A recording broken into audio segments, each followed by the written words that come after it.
So I'm in a few misophonia support groups in Facebook and some other places, and one of the things that I vividly remember is a post from a mother this one time.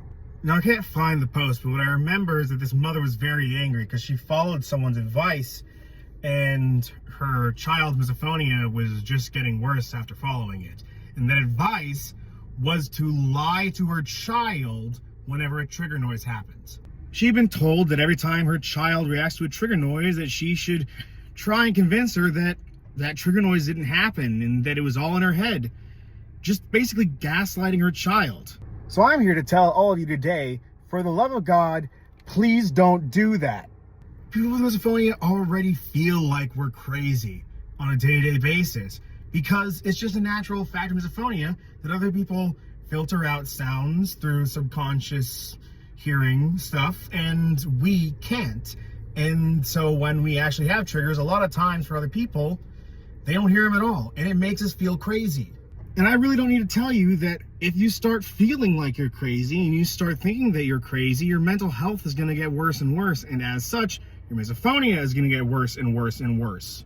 And thus, every trigger response not only becomes a fight or flight response, but also becomes a mental battle when you're trying to figure out, was it all in my head, or was it real, or am I going crazy, or am I okay? And it just spirals and spirals.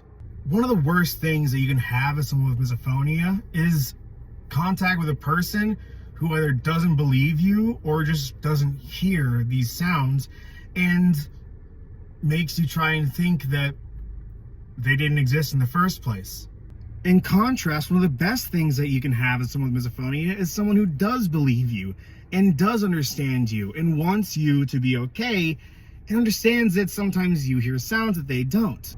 Lying about misophonia is genuinely one of the worst things that someone can do.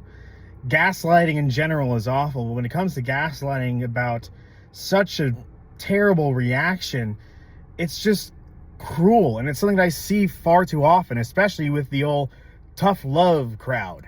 So if you're out there and you are a parent to a child with misophonia, or you're friends with someone with misophonia, or you work with someone with misophonia, please don't try and do this. It won't help them. It won't make them feel better. It's just going to hurt them more. At the end of the day, the best thing you can do is to be their safe space. Be their comfort. Be the person they can go to who will understand, even if they don't fully get it. Like, subscribe, and follow for more.